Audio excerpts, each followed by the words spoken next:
ఇప్పటికీ అలంపూర్ ప్రాంతంలో మీరు టెంకాయలు కొట్టిన ప్రాజెక్టులు పూర్తి కాలేదని నేను అడుగుతున్నా అధ్యక్ష. ఎందుకు ఈ వివక్ష? ఎందుకు ఈ వివక్ష అని నేను అడుగుతున్నా. మేము ఎంపీగా గెలిపించకపోయిన ఉంటే, ఆ పాలమూరు జిల్లా ప్రజలు నీకు ఓటు వేయకపోయినుంటే నీ రాజకీయ భవిష్యత్తు ఎక్కడుండేది? ఇయాలను గొప్పలు చెప్పుకునే ఈ అవకాశం ఎక్కడుండేదని నేను అడుగుతున్నా అధ్యక్ష.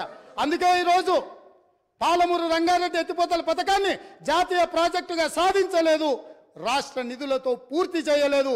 అందుకే ఈరోజు ప్రతిపక్షంలో ఉన్న మీకు మొట్టమొదట పాలమూరు జిల్లా ప్రజలు క్షమాపణ చెప్పి ఈ సభలో ప్రసంగాన్ని ప్రారంభించనుంటే నిజంగానే పాలమూరు ప్రజలు మిమ్మల్ని క్షమించి ఉండేవాళ్ళం. 2009-10లో కృష్ణానది ఉప్పొంగినప్పుడు, వరదలు వచ్చినప్పుడు, అలంపూరు ప్రాంతంలో కొట్టుకుపోయినప్పుడు అలంపూరు ప్రాంత ప్రజలకు మహబూబ్ నగర్ ఎంపీగా శాసనసభ ప్రతిపక్ష నాయకుడు కల్వకుంట్ల చంద్రశేఖరరావు గారు ఒక మాట ఇచ్చారు. ఈ ప్రాంతం నిండా మునిగిపోయింది, మీ ఇండ్లన్నీ కొట్టుకుపోయినాయి, మీకు ప్రభుత్వం ఇండ్లు ఇప్పించకపోతే బంజారాహిల్స్ నందినగర్లో ఉన్న నా ఇల్లు అమ్మి మీకు ఇల్లు కట్టిస్తా అన్నాడు. మేము ఆయన ఇల్లు నమ్మి కట్టించమని మేము అడుగుతలేము అధ్యక్ష. కానీ ప్రభుత్వం వచ్చిన 10 ఏళ్లలో నువ్వు కట్టిస్తాన్న డబుల్ బెడ్రూమ్ ఇండ్లు ఆ అలంపూరు ప్రాంతంలో మునిగిపోయిన పేదలకు కట్టించి ఉంటే ఈరోజు నీకు ఇక్కడ నిలబడి మాట్లాడే అధికారము, అవకాశం ఉంటుండే. ఇవాళ అలంపూరు ప్రాంతంలో కనీసం ఆ ఇండ్లైనా కట్టించని పరిస్థితి ఈరోజు దాపరించింది. అదేవిధంగా మా పొన్నం ప్రభాకర్ గారు తెలుసు, మిడ్మానేరు ముంపు బాధితులకు కొన్ని సంవత్సరాలుగా వాళ్ళు పోరాటం చేస్తున్నారు, ఆరాట పడుతున్నారు. ఈ రాష్ట్రానికి ముఖ్యమంత్రి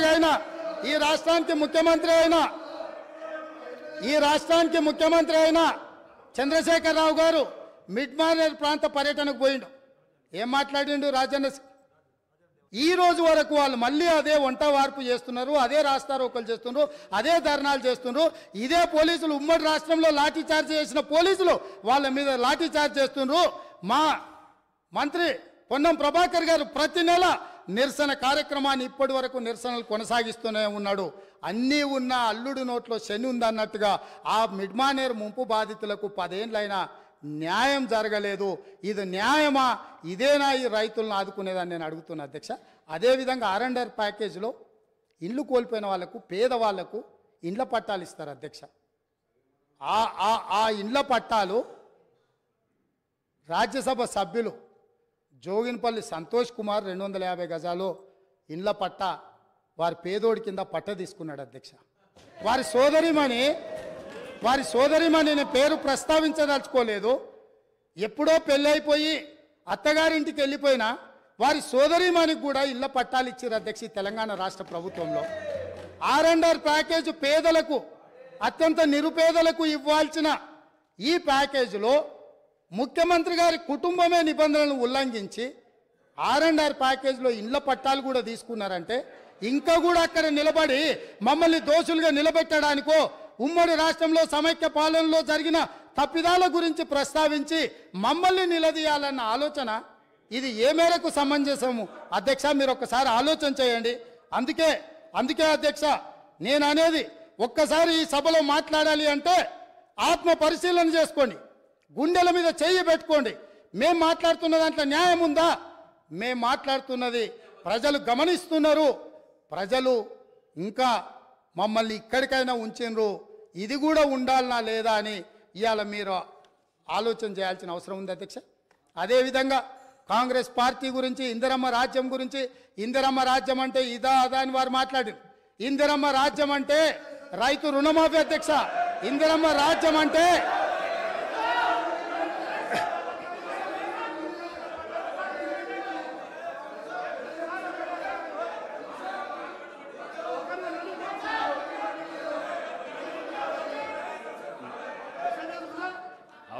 అవకాశం వచ్చినప్పుడు మాట్లాడదు అధ్యక్ష.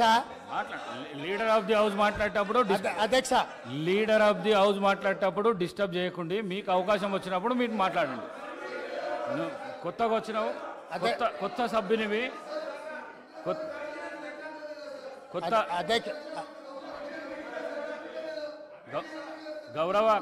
గౌరవ కౌశిక్ రెడ్డి కొత్తగా వచ్చినావు, నూతన సభ్యుడవు.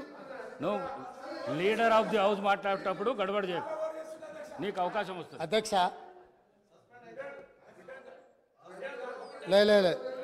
మనం అట్లేం లేదు, వాళ్ళు వినాల్సిందే, వాళ్ళకి ఇదే శిక్ష. వాళ్ళని ఎవరిని బయటికి పంపను, ఎవరిని పంపొద్దు అధ్యక్ష, దయచేసి మీకు విజ్ఞప్తి చేస్తున్నా. వాళ్ళని ఇక్కడ కూర్చోబెట్టి కఠోరమైన నిజాలు వాళ్ళు వినడం ద్వారా వాళ్ళలో పరివర్తన తీసుకురావాలన్నదే ఈ ప్రభుత్వం యొక్క ఆలోచన.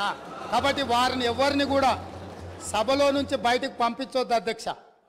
అందుకే ఈరోజు ఇందిరమ్మ రాజ్యం గురించి పదే పదే మాట్లాడుతున్నారు అధ్యక్ష.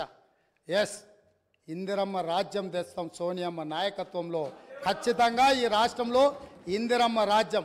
ఇందిరమ్మ రాజ్యం అంటే పేదలకు ఇందిరమ్మ ఇండ్లు ఇస్తాం, భూమి లేని దళితుల గిరిజనులకు అసైన్మెంట్ భూములు ఇస్తాం, పోడు భూముల పట్టాలు ఇస్తాం, పేదలు చదువుకునే విద్యార్థులకు ఫీజు రియంబర్స్మెంట్ ఇస్తాం, వైద్యం అందించలేని నిరుపేదలకు ప్రాణాలు పోతుంటే కుటుంబ సభ్యులుగా ఆదరించి రాజీవ్ ఆరోగ్యశ్రీ పథకాన్ని అందుబాటులోకి తీసుకొస్తాం. ఇందిరమ్మ రాజ్యం అంటే మైనారిటీలకు సచార్ కమిటీ నివేదిక ప్రకారం దళితులతో సమానంగా వాళ్ళు ఇబ్బందులను ఎదుర్కొంటున్నారంటే మైనారిటీలకు 4% రిజర్వేషన్ ఇస్తాం అధ్యక్ష. ఇందిరమ్మ రాజ్యం అంటే ఈ సమాజంలో ఉన్న ప్రతి ఒక్కరి యొక్క హక్కులను కాపాడుతాం. ఇందిరమ్మ రాజ్యంలో మహిళలకు మహాలక్ష్మి ద్వారా 2500 రూపాయలు వాళ్ళ ఖాతాలో వేస్తాం, 500 రూపాయలకే సిలిండర్ వాళ్ళకి ఇస్తాం. అదేవిధంగా ఇందిరమ్మ రాజ్యంలో వాళ్లకు ఉచితంగా బస్సులో ప్రయాణం చేసే అవకాశాన్ని కల్పిస్తాం. ఇంకా చాలా విషయాలు ఇందిరమ్మ రాజ్యం గురించి చెప్పాల్సిన ఉన్నాయి, అవి చివరిలో చెప్తా అధ్యక్ష.